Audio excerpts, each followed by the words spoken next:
হে আল্লাহ রসুল, কোরবানিটা কি? নবীজি বলছে সুন্নাত আবিকুম ইব্রাহিম, তোমাদের পিতা ইব্রাহিমের সুন্নাত। এবার নবীজিকে জিজ্ঞাসা করছে ফামা লানা ফিহা ইয়া রাসূলুল্লাহ, হে আল্লাহ রসুল, কোরবানি করলে আমাদের লাভ কি? নবীজি বলছে বিকুল্লি শাআরাতিন হাসানা, প্রত্যেকটি পশমের মধ্যে এক একটা নেকি। তাহলে কোরবানি মানে পশু জবাই শুধু, এটা ইবাদত, পশমে পশমে নেকি।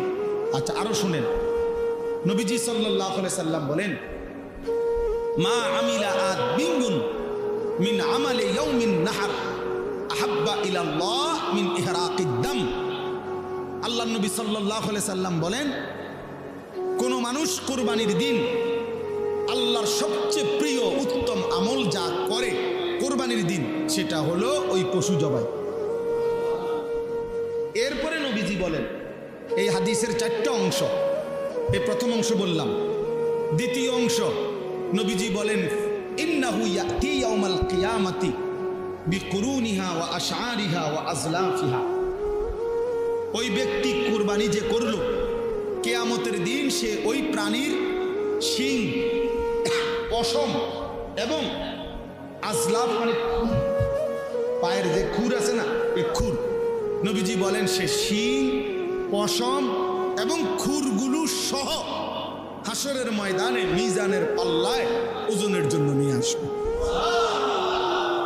এখন কি অর্থ? কি অর্থ হইল শিং, খুর এবং পশম, পুরা সরাসরি চামড়ার পশম, তাহলে এগুলো যেহেতু মিজানের পাল্লায় ওজন হিসাবে দিব, তো গোস্তটি হালাই দিব, তোমার তো গোস্ত হালাই দিব, এটা নি বুঝাইছে?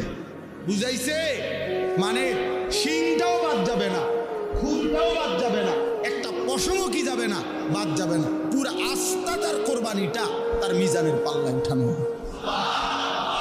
কি পরিমাণ নেকি হবে, কি পরিমাণ নেকি হবে! এটাকে খামখেয়াল, এটা শুধু গরু জবাই। এরপরে 3 নম্বর অংশ, নবীজি সাল্লাল্লাহু আলাইহি সাল্লাম বলেন ওয়া ইন্নাদ দামা লা ইয়াকাউ মিনাল্লাহি বিমাকানিন ক্বাবলা আন ইয়াকাউ মিনাল আরদ। অর্থ কি? আগে কোরবানকে কোরবান বলে কেন?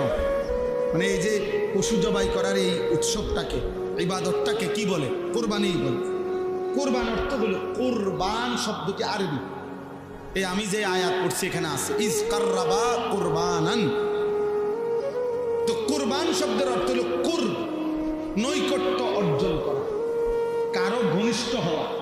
মানে কোরবানির মাধ্যমে সবচেয়ে কম সময়ে বান্দা আল্লাহর ঘনিষ্ঠ হয়, নৈকট্য অর্জন করে, এই জন্য কোরবানকে কোরবান বলা হয়। এখন সবচেয়ে কম সময়ে মানে কি, এটা আমি ব্যাখ্যা দিলে বুঝবো। ওই হাদিসের অর্থ